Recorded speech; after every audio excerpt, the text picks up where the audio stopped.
呢段片呢，就想同大家講下咧 DSE 有啲提問用字啦。咁有啲同學呢，可能佢搞唔清楚嘅啊。咁呢，第一呢，就係個 justify 合理化。咁咩叫 justify 呢？咩叫合理化呢？就係呢嗰句嘢係咪一定啱呢？我哋就唔判斷嘅，我哋就假設咗嗰句嘢係啱，我哋只需要呢解釋佢點解啱就得㗎啦。咁嗰句嘢可能係錯都得㗎，唔係一個必然嘅。譬如呢條題目就話李嘉誠提供一個無條件一個嘅現金嘅一個禮物俾住喺元朗、屯門或者離島區嗰啲人考2018年嘅一個考試。咁呢就佢個 statement B，the project can improve equity in Hong Kong。呢個計劃可以改善嗰個公平性啦，香港嘅公平性。咁叫你 justify 個 statement， 咁係咪一定得？喂，5000蚊夠唔夠？係嘛？係咪得？咁其實可以好多質疑點嘅喎。咁但係呢，我哋就唔會質疑佢㗎啦。如果佢話叫你 justify， 咁你只需要去解釋個原因就得㗎啦。咁啊，所以呢，如果你見到 justify 呢，千祈唔好寫 yes 同 no。咁如果你一寫 yes 同 no， 對方就肯定知道你唔知乜嘢叫做 justify 咁樣㗎啦。嗱，咁啊第二啦，咁啊 illustrate 啦，其實 illustrate 咧主要係用圖去解説嘅。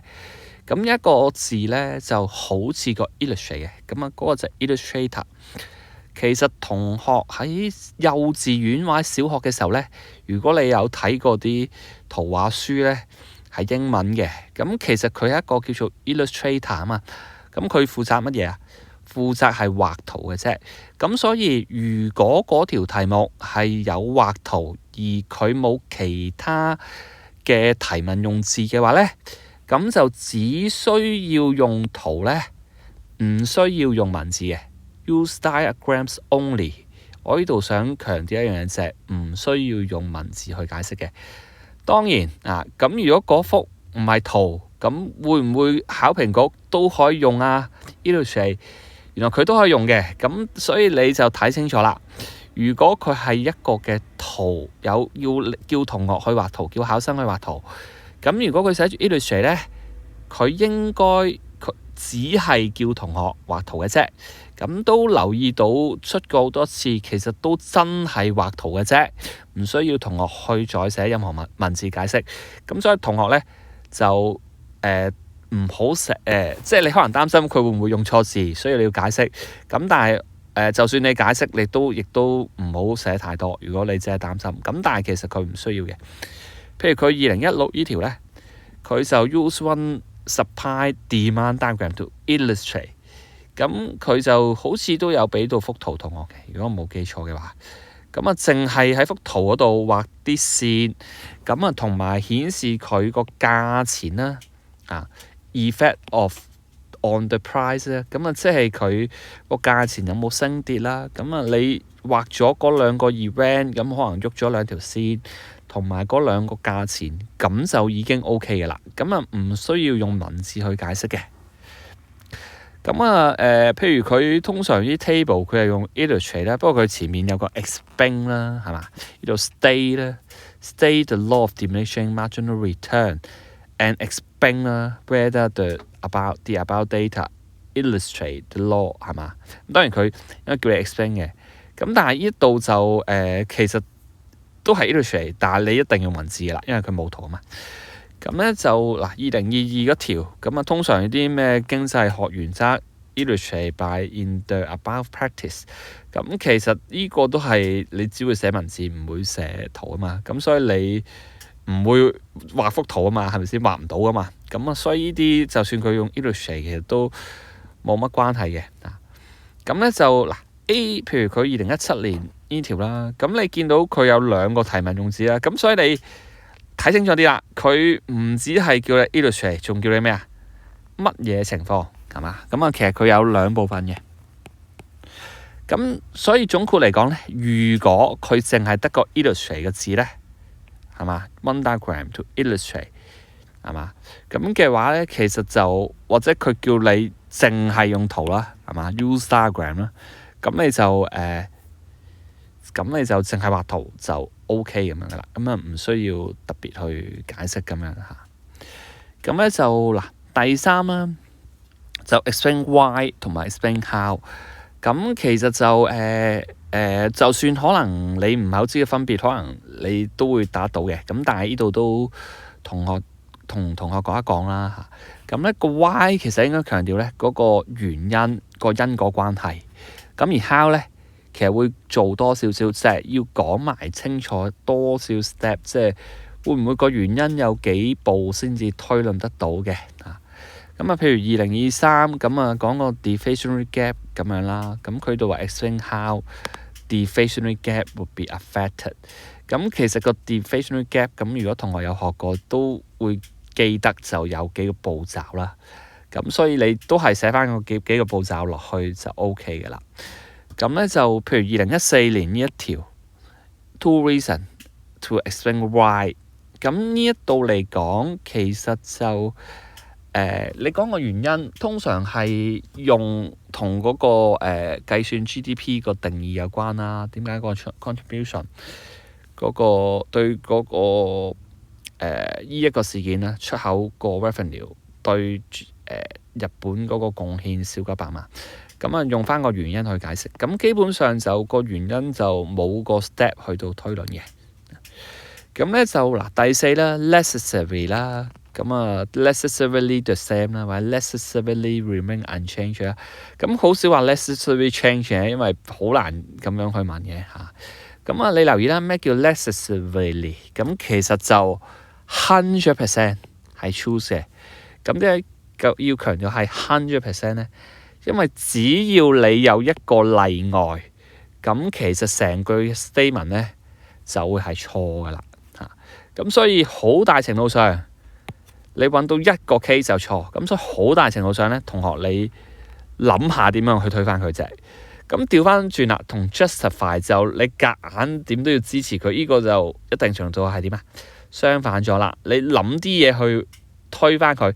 咁當然佢1% 係啱，咁你就都有可能係啱嘅。咁如果你知道咧，佢經濟學有啲必然嘅關係咧，咁你就要話佢啱嘅。咁啊，同學呢度你要留心啦，唔係話係咪一定係啱，你一定要推翻佢，而係會唔會仲有一啲你學過嘅喺經濟科入邊你學過嘅係一定係啱嘅，咁你就推翻唔到噶啦。例如佢機會成本啦，如果佢揀咗嗰個 option 嘅價值變，譬如你揀咗 A option， 佢個 value 變咗咧，咁就唔係佢個 second option 嘅 value 啊嘛，所以就唔影響佢揀呢個 option 嘅一個成本嘅喎，係嘛？咁呢個係一定啱噶嘛。咁如果係呢個 case 嘅話，咁啊就真係 necessarily unchanged 啦 ，remain unchanged 啦嚇。咁啊，所以同學留意啦。咁你第一步你應該諗下可唔可以 reject 佢。咁啊同埋咧就亦都諗下咧，會唔會有啲好 absolute 嘅一個情況嚇得唔得？咁啊，如果有啲好 absolute 嘅情況咧，咁就真係 necessarily remain unchanged 噶啦嚇。咁咧就通常佢就機會成本係會問呢個會用個 necessarily 啦。咁當然其他地方都可以用嘅。咁咧 suppose the waiting time is the same for these passengers. Is the cost of redeeming the free tickets necessarily the same? 咁佢個成本係咪必然不變？咁啊，總之你諗到個情況係唔一樣嘅，咁啊推翻得到。咁啊，當然呢條通常就話個 passenger 佢唔同人嘅 time cost 唔同，咁啊所以就推翻得到，係咪？咁咧就2014呢條啦，咁有3份工啦，咁咧就依個女仔咧就揀咗 administration officer， 咁咧就佢揀呢個揀呢一個嘅 administration officer 咧，佢嘅成本係咪必然不變？咁因為本身 A 依個 option 咧，佢係影響咗佢個 chosen option。而家佢揀咗1啊嘛，呢一個嘛。咁如果第一個 value 係變咗咧，咁其實佢個成本就真係必然冇變嘅喎。咁啊，所以呢一個咧就即係 yes 嘅。咁 B 一個就唔係啦，係咪先嚇？咁所以咧就嗱有啲題目咁佢都可以係必然不變嘅，咁啊，但係你一定要清楚就係佢個 rules 啊。咁咧就最尾啦，咁啊呢個 can we conclude 啦，咁啊即係通常就同學亦都未必太過理解應該點樣去答嘅呢個 can we conclude。咁佢問得 can we， 咁啊英文你要知啦，應該答翻個 yes 同埋 no 嘅。咁咧咩叫 conclude 咧？conclude 嘅意思佢應該係有一個嘅因果關係喎。如果你總結得到，咁你總結之前應該有個原因噶嘛。所以你應該係佢講緊係嗰句嘢 can we conclude 後邊嗰一樣嘢咧，應該要有個因果關係喎。咁如果佢冇個因果關係，你用 can we conclude 其實就 conclude 唔到嘅。你冇個原因，你就自然冇個結果，係咪？咁所以咧同學睇嘅時候咧，佢按道理 can we conclude 後邊嗰個應該係個因果關係嘅一個 statement 嚟嘅。如果佢唔係因果關係，佢就唔應該用呢一個字嘅。咁咧就嗱，如果你發覺佢個因果關係有問題，你答嘅時候應該要俾出另外一啲嘅 condition 啦，去到解釋咁樣啦嚇。咁當然，究竟佢呢一度係可唔可以用佢提供嘅條件去解釋？還是你要俾個底個呢？其實就你自己要睇清楚啲啦。咁你冇話一定啱同錯嘅，咁但係同學你就需要睇清楚啲。咁同埋呢，同學你比較下啦 ，can we conclude 同埋 justify 啊？咁 justify 就你一定要話佢啱嘅 ，can we conclude 呢，你就要審視個條件嘅。咁可能啱，可能錯嘅。咁啊，同學就留意啦。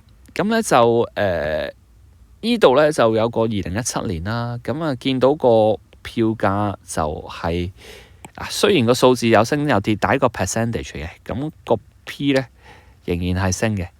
咁呢個 total passenger 咧，其實即係講緊個數量啦，個 Q 啦，個 Q 都係升嘅。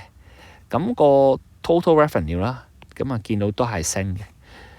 咁啊 based on table 1 can we conclude 啦。咁如果你見到 can we conclude，咁佢後邊嗰句嘢應該點啊？應該有因果關係喎。咁啊，the increase in total revenue is a result of inelastic demand for the local services of MTR。咁你見到咧，其實就 a result of 啦，係咪？即係一個因果關係。咁不過佢今次個因咧，其實就係後邊嗰度嘅。咁啊，前邊嗰個就果嘅。咁呢一句嘅意思係咩啊？係咪因為佢係低彈性？所以導致佢個 total revenue 咧係增加。咁咩情況底下係低彈性咧，就導致佢個 total revenue 增加咧？如果個 P 係上升 ，QT 係下跌，個 demand 係 inelastic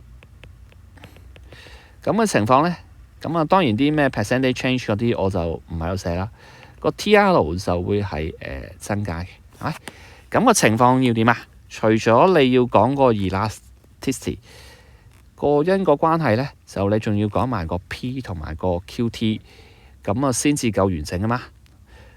咁嗱，我哋睇睇佢呢條啦。呢條咧個 P 升同埋個 Q 升，咁所以咧你需唔需要用個elasticity 啊？係唔需要嘅，因為而家唔係個 QT 跌啊嘛，係咪？P 係升壓 ，P 係升壓，但 Q 都係升喎 ，QT 都係升喎。咁所以即係呢個條件其實就唔係解釋緊個 total revenue 咧係升嘅喎。呢個條件係冇用嘅喎，因為本身嗰個資料咧係個 QT 係跌啊嘛，係咪？咁嗱，如果你知道呢一個條件係唔成立嘅，咁你咪答咗 no 先咯。咁跟住咧，你就點啊？頭先都講過。你應該俾翻一個適合嘅原因佢啦，去解釋個 TR 上升啦。咁個適合嘅原因係乜嘢咧？因為其實個 TR 咧係等於 P 乘以 Q 啊嘛。咁所以咧個適合原因係咩啊？因為個 P 係升，嗰個嘅 Q 係升，咁個 TR 咧自然就升啦，係咪？咁所以咧。呢個就個 reason 啦，都可以話翻個 reason 係 is not related to 現 elastic demand 啦。